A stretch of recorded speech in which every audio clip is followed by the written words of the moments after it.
First, thank you, Corey Lee, for being on again tonight and extending your time with us. Tell us really why are you doing what you're doing, uh, and let the listening audience understand why Black farmers and this issue of Black farmers is still a piece of the dialogue from our standpoint. Well, thank you for having me once again. Um, I guess the adage is that the American government, United States government, made 2,500 treaties with the American Indians, and they have broken 2,500 treaties with the American Indians. Black farmers and ranchers, no difference. Your question was, or to your question, is that it's being told that the problems with the uh, Office of Civil Rights or for the Black farmers have been resolved. That could not be so far away from the truth. And as history has shown us, when it comes to people of color, whether Hispanic, Native American, Black, or Asian, whatever nationality, uh, this particular government has a problem of or hypocritical by design. We can go all the way around the world and talk about the civil rights in other countries. Think about Tiananmen Square in China on how they're violating their people, but at the same time there are more atrocities that have happened on American soil in the last 400 years and probably in China in the last 2,000 years. And the plight with the Black farmer is no different. We didn't get anything from the American Rescue Plan Act, who was the signature legislation from Joe Biden, but they still continue to give billions of dollars to white farmers. We have received no money in your pocket for the Inflation Reduction Act, and the debt relief that they did give was $15 million out of $2.2 billion, in which they have tax implications there. So to answer the question, no, we haven't received anything, and in fact, we've been put in a worse position than when we were just trying to get those complaints resolved, because that would have paid actual damage. For a person like me, I lost a farm. What is 20,000? What is 100,000? What is 200,000? What's $500,000 going to do for me for over the last 15 years that I could have made millions of dollars? So this administration, Joe Biden, he's lied to Black Americans. His history has shown that he's never been a friend of Black Americans. Tom Vilsack's record shows that when he was the governor of Iowa, there was a class action filed against him for Black employees in the state of Iowa. Those two were married to white supremacists that wreaking havoc, total chaos, and total hell on Black America and its Black leadership. We better wake up, because these two individuals are going to take everything that resembles Black agriculture away from us in the next 4 years if we give this guy a chance. And so I think that might be my time up right there. Okay, well, thank you very much. Let's get Stovall. What is your reaction to what Corey said and what he said tonight, what he said just now about this issue? You very clearly spoke eloquently tonight um, on the Seeking Truth and Justice show. I'd like for you to chime in again, and at the same time, maybe make a statement. At the same time, maybe later ask Corey a question as well. Stop letting people that's supposed to be representing Black farmers, it's not making sure these Black farmers get due process.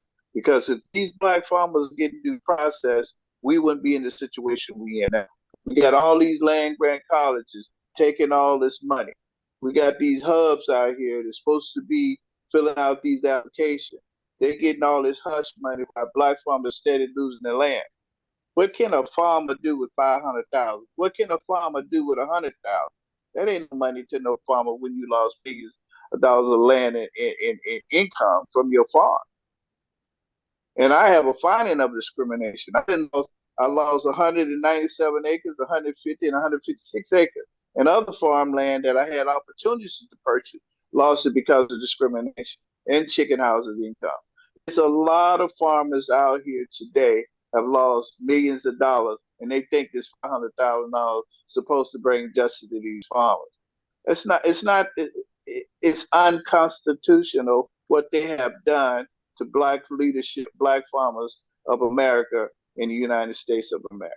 So, Dr. Henson, give us tell us what you think needs to happen, and ask. We got Corey Lee here, so you can ask him a question as well. You can do it before, whenever you want to. You got the floor. Well, I don't know if I have any questions for Corey Lee, but I sure have a lot of reactions to what he's saying. So let me just kind of spin out 3 minutes worth of reactions. Number one is that what we really need to see happen in the U.S. Department of Agriculture is systemic change. And that's a phrase, Lawrence, that you and I use a lot. And there's one type of change that's just simply rearranging the furniture. Another type of change is when you come in and you change the rules and you change the structure, and then you put different people in those seats.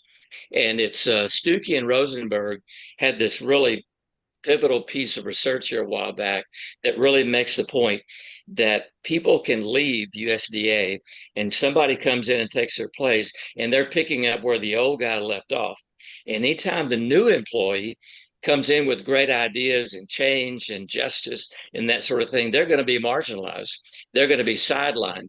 And so the system within USDA does not want to change. And until the big guy in the White House demands the guy in the secretary's position to push that change, it's not going to happen. And so when change is not happening and the same old rules are taking place like they've always been taking place, they're going to wind up destroying people's lives. A thing that I think we ought to play with at some point a little bit longer is that the mindset that is going on within the USDA right now goes back to the Dixiecrats back in the 1930s. In order to get votes, they sold USDA out to the Southern folks. And then when you go back further than that, you have the planter class in the South. The planter class would be those enslavers who enslaved 10, 15 or more African bodies.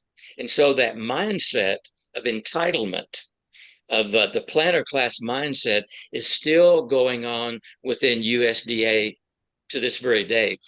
And when a mindset like that is going on, people are going to be hurt. People are going to lose their land, and they're not going to have their complaints heard. They're not going to have justice that meets them at the door of the USDA. They're losing their land, they're losing their health, they're losing their marriages, they're losing their kids, and they will never be restored to health. Never, never, never, because the federal government is not committed to bringing them to health. And so when the federal government gives somebody debt cancellation, what about those taxes? What about the lien on the property? So we could go on, but yeah, so the federal government is interested in sustaining itself to the neglect of people who vote. So if you want to change, get people in there who'll make a difference.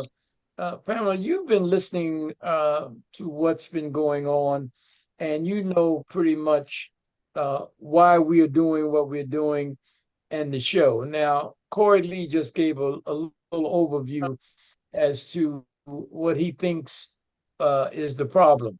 What do you think from a systemic point of view? And we're going to do CJ last. Pamela, you've been at USDA for a long time, and you know about the sexual abuse in the Western region, i.e. USDA Forest Service. Share with our farmers and our listening public, what are the problems as you see need to be changed, and what can we do together to change it? Pamela Moso. Thank you. Hello, everyone. Thank you for having me on. And don't feel bad about me being last. I don't worry about that kind of thing, but I appreciate the time. I think that Corey Lee, Wayman, everyone has such excellent points. It is such a big systemic issue, and it filters over into the EEOC as well. I got 6 letters today from EEOC for a case I won from back pay from 2016, and USDA and OFO with EEOC will not pay me, no matter how many times I appeal, because of my gender. And so I think it was Wayman mentioned it, as far as like it's like a bunch of buzzards with the land and the land grab. That is how a position that a female is in, that's in leadership as well, especially a higher up fire position, like I was able to humbly achieve as a hotshot superintendent. White males were lined up, and a black male didn't have a chance, unfortunately, because of the racism that I was surrounded with, especially in Nevada. That comes from the top, the leader in charge of USDA. And I know we've mentioned that numerous times, but why Vilsack is back in there is beyond me. I wish we could there's something to be said for a face-to-face meeting, and I know it's expensive with travel and everything, but I feel like, and I know it's been done before because you all have made tremendous efforts, years and years, longer than I have, but sitting down with some legislatures, or even Vilsack himself, and saying, what on earth? Take the EEOC statement off USDA, take anything civil rights off the website until you're going to follow at least the basics here. But they're falsely advertising. So people innocently are coming into the agency thinking that's what the agency stands for, when it's a flat out lie. We've all lived it, and lived the discrimination, the abuse, the unbelievable stalking. I've had property theft, all kinds of things. I've had to live into hiding for years. And I know that's not anything new to any of you, but when it comes to being like a Black farmer or a female in a leadership role that's specific to a working leadership role, the office is a totally different scenario. But when you're in the worker role and you're in leadership or you own land or anything, you're a target if you're not a lot of times a white male, unfortunately. And there's plenty of white males that have tried to speak up the agency and have lost their jobs as well, because they don't stand for it. But the leadership, it's such a sick and demented, this is my humble opinion, such a embedded, sick and demented culture that it needs to be just changed over, because it's being passed from generation to generation. And I know I'm kind of all over the place, so forgive me, but I'm passionate about sticking together and maybe making a dent in this change, because the past 25 years, I have seen a Black person's and a female's rights completely go down the toilet compared to even 20 years ago, which was not even close to equality at that time. And my dream would be to have a president in the White House and a leader of USDA who would actually possibly follow some civil rights, at least some, maybe not all, but at least a starting point. And so that's just what's really been on my mind. The 6 emails I got today are beyond me from EEOC. Tell me this, Pamela, give me some examples, share with our listening public and a fellow those on the call tonight. Give some short examples of what you mean when you talk about sexual abuse, whether it's physical, whether it's mental, whether it's coming from the perpetrator, and whether it's coming from the U.S. Department of Agriculture. Share with us some of those short synopsis of some of those experiences that you know women have suffered in the USDA Forest Service, please. Sure, it's a tough thing to talk about. The calls that I get for girls that are hired super young, raped, sexually abused, assaulted, threatened, their lives threatened, and then fired by the time they're mid-20s. Happens in the office, happens in fire camp. It happens in various locations. This is at work on federal time. This is a perpetrator being paid by all of our tax dollars to commit these crimes. And the person that is the recipient of that abuse is devastated sometimes for life. And then the USDA wonders why suicide rates are so high within the agency. That and then well, I was friends with the 19 that died in 2013 on Yarnell Hill, and the agency flat out laughed. There's individuals within the USDA that laughed over those deaths. So our lives don't matter to the leadership of USDA. Our lives don't matter, and I can say that for a fact. That's an absolute fact.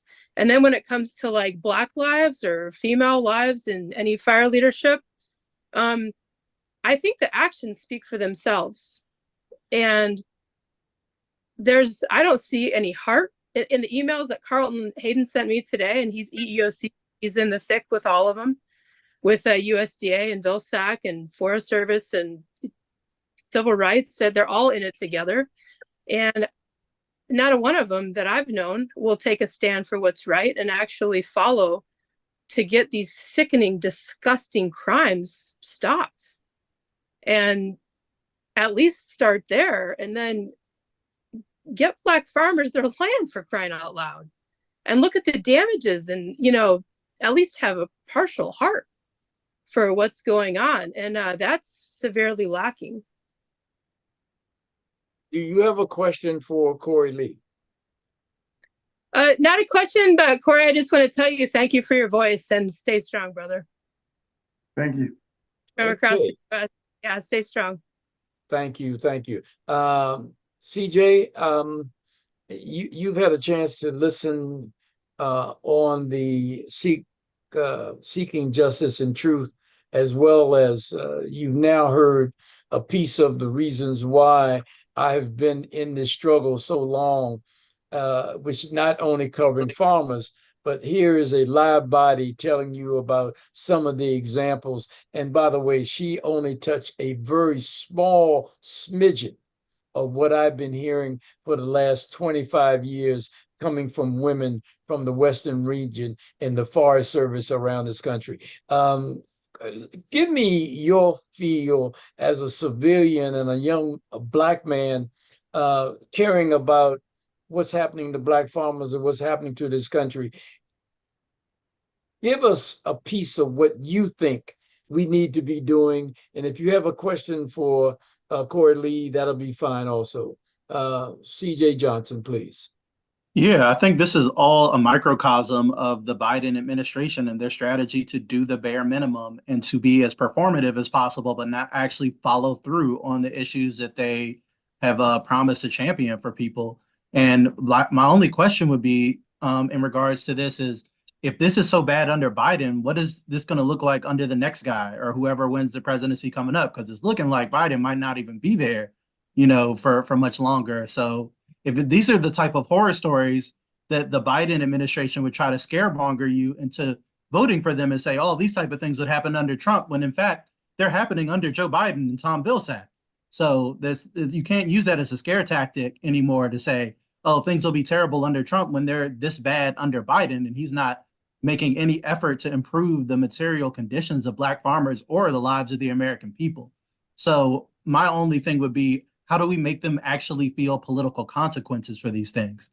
Because the reason that they're not responsive, the reason that they're laughing in the faces of our problems, is because there's no consequences for them for not following through. As we've seen for 4 years, they're asking for re-election when they haven't delivered a damn thing for anyone in 4 years, but they want your vote again to say, oh, but Trump is worse.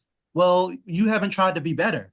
So it's really, really hard, and it falls on deaf ears, and it's really hollow to try to really believe in this administration and anything that they have to say when they haven't even shown that they can deliver for anybody other than the military-industrial complex, which they can deliver for time and time again. They can always find money for that, but they're still trying to dance out of trying to pay up to Black farmers and try to pay up to the Black community or any type of investment there. Yet they need our votes every 4 years. So that is the hypocritical nature of the Biden administration from the beginning.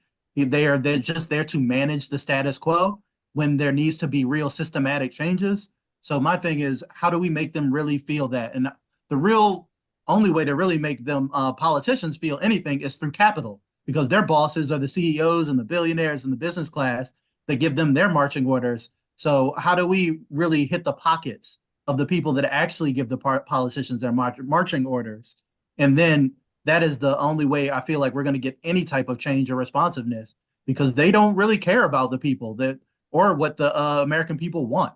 CJ, what do you think about what you've been hearing about USDA and this process by which they're putting in place the so-called make sure that Black farmers are treated and get the same programs as white farmers? What do you think about this conversation you're hearing from Michael Stovall, Corey Lee, and Dr. Henson? What do you think? What is your thinking on this? I'm thinking definitely what Mr. Corey Lee was talking about of the differences between the parties and how they operate. Like I said, one is going to be just different types of discrimination. Like and that's his sentiment that he shared is how a lot of people feel about the Democratic and Republican Party. Not that the Republicans are better, but they're at least more honest about their depravity and brutality, and that the Democrats are more likely to lie in your face and to pretend to be for what you're for, like civil rights and justice for Black farmers, but then to act exactly like the same Republicans behind closed doors. So like there's a little bit of honesty about how terrible the GOP is sometimes when they don't even pretend like they're going to help you. And the Democrats will make all these promises and say, we're going to help you, we're going to do this, we're going to set up these things. But as Mr. Corey Lee was saying, you get the same results. So when you get the same results, are they really better? Or are they just performatively better? Or are they better at politics of seeming like they're more decent? But if the results are the same, the results are the same. You got to call a spade a spade. So again, it's just different types of racism, different types of discrimination, but it's all racism and discrimination at the end of the day. Good. Thank you very much. Pamela, you've been hearing some of what we've been saying about USDA as it stands today. What is your thinking about what the farmers are saying and what you've been experiencing? Share with us your feelings about some of this. One thing that's really heavy on my mind, has been for a while, is the significant snowball of damage. People like us are going through what we're going through, but the next generations, they have it rough. I mean, this is no joke what they're going to face. And the other day I was feeling kind of defeated. Like, I was never allowed to hire any Black woman, man, any Black people, no Native Americans on Black Mountain hotshots in Carson City, Nevada, while I was the superintendent there. That crushes me every day. And I want it to, because it is so sickeningly wrong. But it's getting worse. And there aren't people getting these opportunities. And so I'm just kind of racking my brain. This is a strong group that's on here tonight. And I know there's other really strong people that have taken a stand, that have, come on the group as well. But I'm not really certain the next step, but there's got to be a next step that's a step forward. Because really, when you go through a lot, like numerous people, a lot of us have, what's there to lose? We've already taken a stand for what's right. Who has to lose, though? It's almost like we've lost so much in our individual stories already. But the next generation, it's not a pretty picture for young Black people in the U.S. right now. And I don't think that I have to be a brain surgeon to see that. It sickens me, because you kind of feel defeated for what you've stood for your whole life. But on the other hand, there's got to be a light somewhere that is a step forward. And so I know that doesn't really answer anything. I'm just kind of brainstorming as I have the last few days, as far as like what next, what's the most powerful step forward. And I keep coming back to the face-to-face meetings.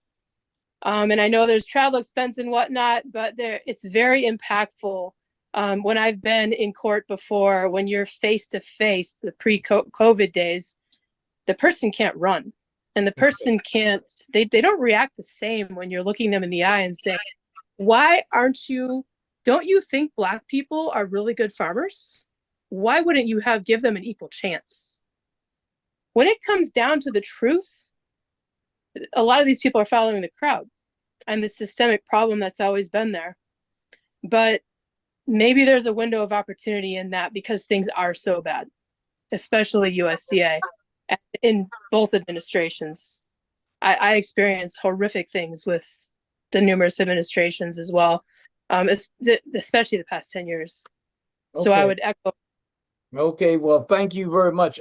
Corey Lee, you're going to get the, we're running out of time here. So you're going to get the benefit of your comments in closing out the show tonight.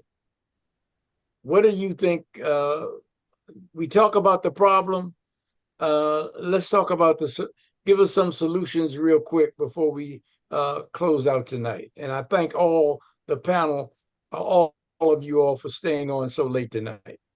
I think this, as part of the solution, we as Black America have to take a stand. And the stand is, we've got to first stand up for ourselves.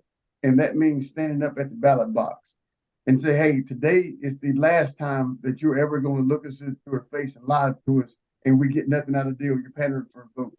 And that just doesn't go to the Democratic Party. That also goes to the Black Congressional Caucus, because you selling the rest of the Black America out is just as bad as Biden and Vilsack, not following through with congressional acts.